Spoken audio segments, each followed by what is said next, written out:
विनंती करणं, सरकारचे कामं जनतेपर्यंत पोहोचवणं, खूप मेगा प्रेस कॉन्फरन्सेस होणार आहे पुढील 2-3 मोदी सरकारने 11 वर्षाचा त्यांना जो मॅन्डेट मिळाला होता त्या अनुषंगानं त्यांचा लेखाजोखा हा देशापुढे जगापुढे हा मांडला पाहिजे. वास्तविक पाहता बोलायचा बात आणि बोलायचीच कडी ही भाजपची आणि नरेंद्र मोदी यांची एकंदरीत असणारी शैली आहे.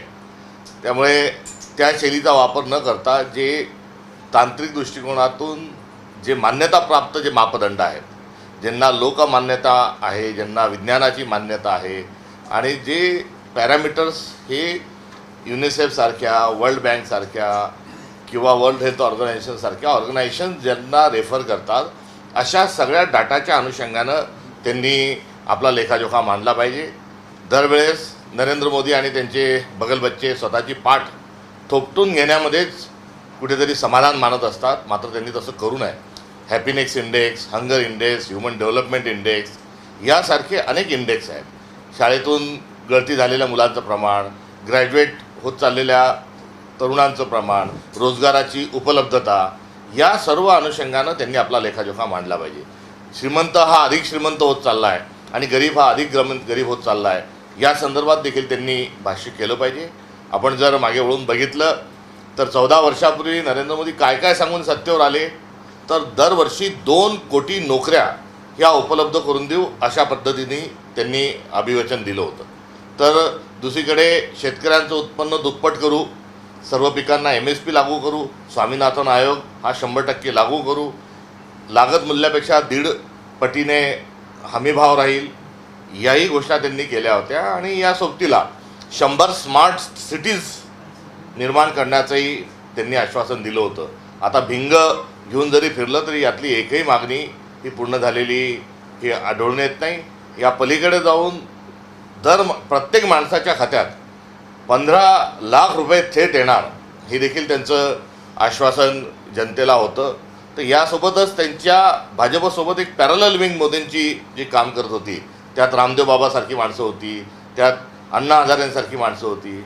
त्याचाही लेखाजोखा या ठिकाणी सांगितला पाहिजे की रामदेव बाबा सांगत होते की पेट्रोल जे आहे ते 35 रुपये होईल, डिझेल जे 25 रुपये होईल, त्याचं काय झालं, हाही त्यांनी हिशोब दिला पाहिजे.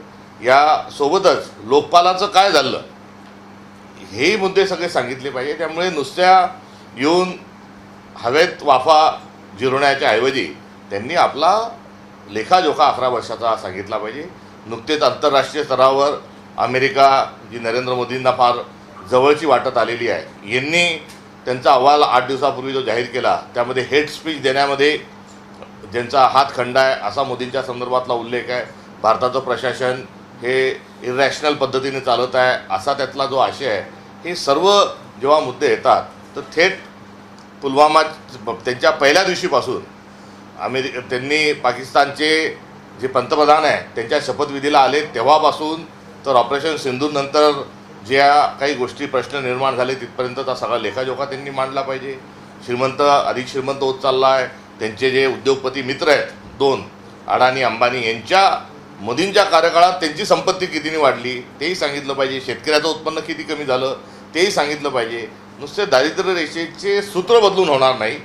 तर भारतरत्न नोबेल पारितोषिक विजेते डॉक्टर अमर्त्य सेन यांनी ह्युमन डेव्हलपमेंट इंडेक्स जो विश्वाला दिला, अशा भारताच्या सुपुत्राच्या सूत्रामध्ये बसून त्यांनी आपला लेखाजोखा मांडला पाहिजे.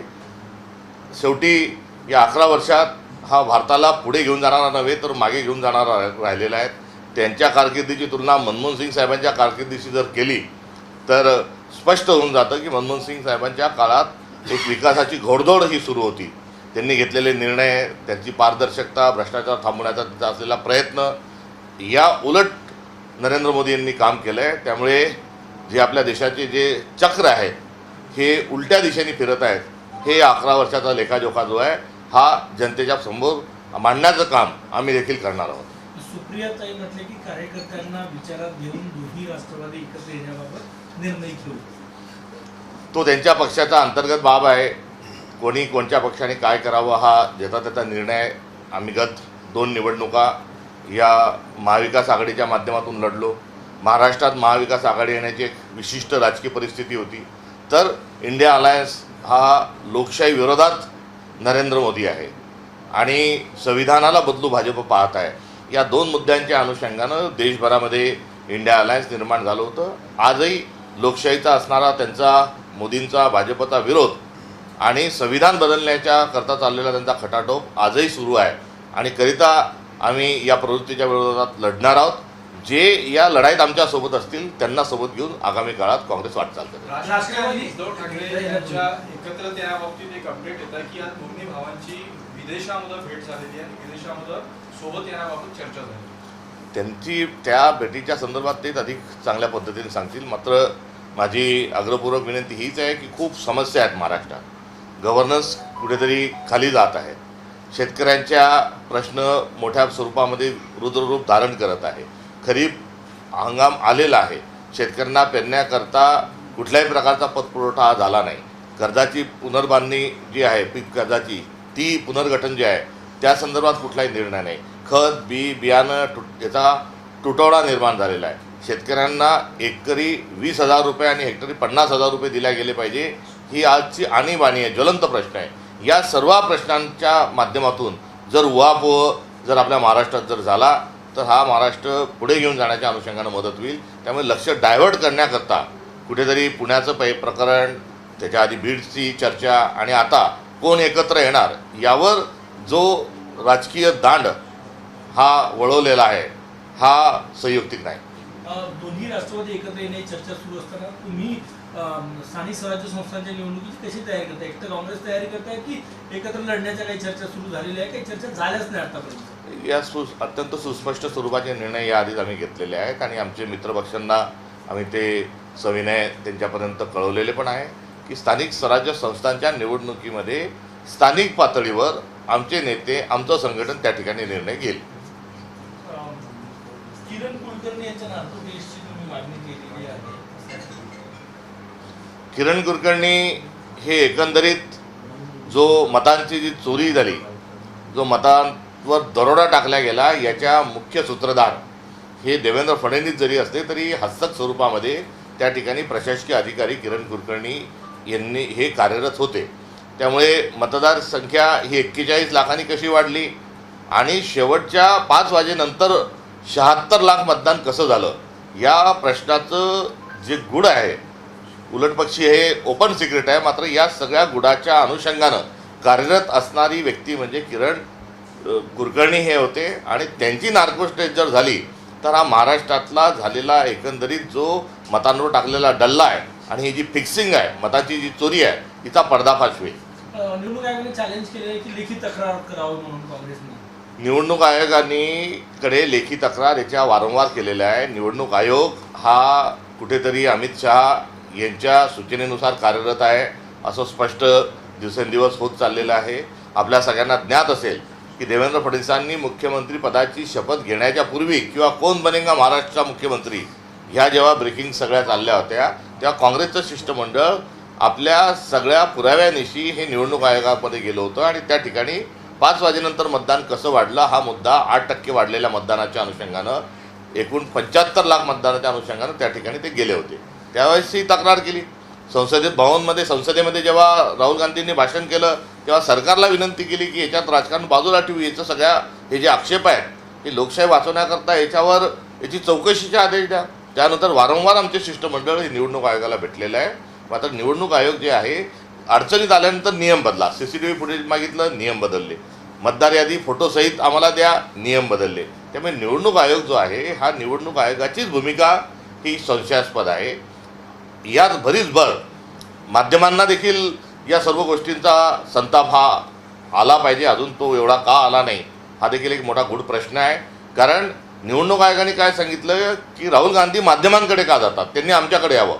याचा अर्थ काय की माध्यम काही चोर आहेत, माध्यमं काही धचा मा करतात. माध्यम शेवटी काय आहेत तर माध्यम हे आपल्या लोकशाहीचा चौथा स्तंभ आहे आणि निवडणूक आयोगाला या चौथ्या स्तंभावर जो आक्षेप आहे हाही निषेधार्ह आहे. त्यामुळे त्यांची माध्यमांकडे राहुल गांधी का जातात, आमच्याकडे का येत नाही, या अर्थी माध्यमांवरही त्यांचा संशय आणि माध्यमांचं अस्तित्व त्यांना अमान्य आहे. फडणवीस सरकारने मंत्र्यांच्या कामाचा लेखाजोखा मांडला, त्यामध्ये संजय राठोड नापास झाल्याचं चित्र अशी माहिती आहे.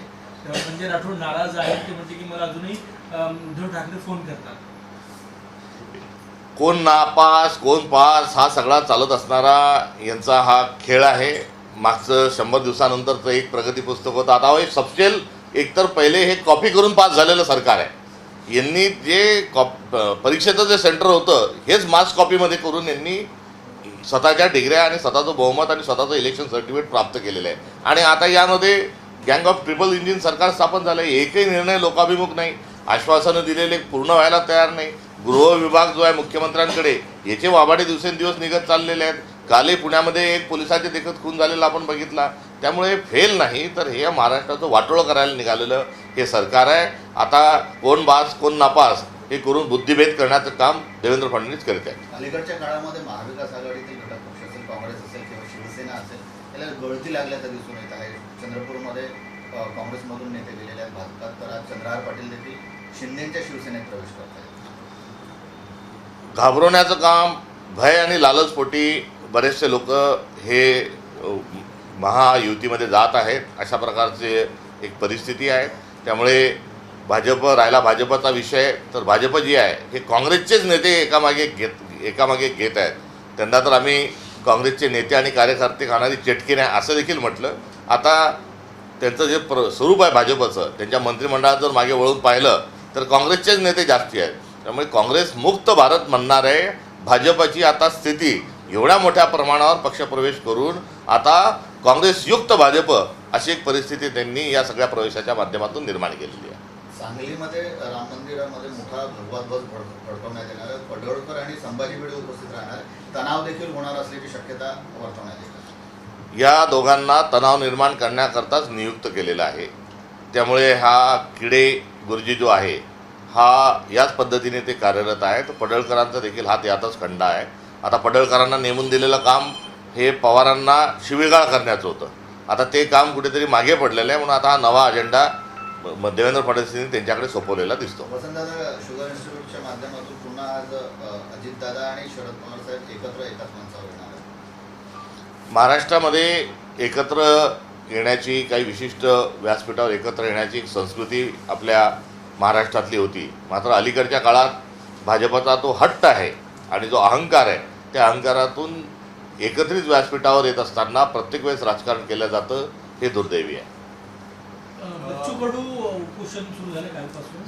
काय काँग्रेसची काय भूमिका आहे? याच्यावर पाठिंबा आहे, त्या मागणीवर पाठिंबा आहे की विरोध आहे? बच्चू कडू त्यांच्या मागणीवर किती दिवस कायम राहतात यानंतर त्याबाबत निर्णय घेतला जाईल. आता स्थानिक स्वराज्य संस्थांच्या निवडणुका साधारण 2-3 महिन्यात होईल.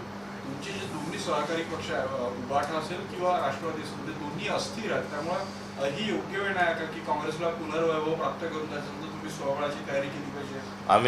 आम्ही या संदर्भातला आमचा धोरणात्मक निर्णय हा घेतलेला आहे आणि आमच्या स्थानिक पातळीच्या नेतृत्वावर संपूर्णतः विश्वास टाकून त्या ठिकाणी त्यांना निर्णय घेण्याचा अधिकार दिला आहे आणि यामध्ये सर्व प्रश्नांची उत्तरं समावलेली आहेत. त्यांनी स्वबळाचा निर्णय घेतला स्थानिक पातळीवर, तुम्ही सोबत त्यांना सर्व अधिकार या संदर्भात युती करायची नाही करायची या संदर्भातला सर्व अधिकार आम्ही स्थानिक युनिटला आमच्या दिलेला आहे.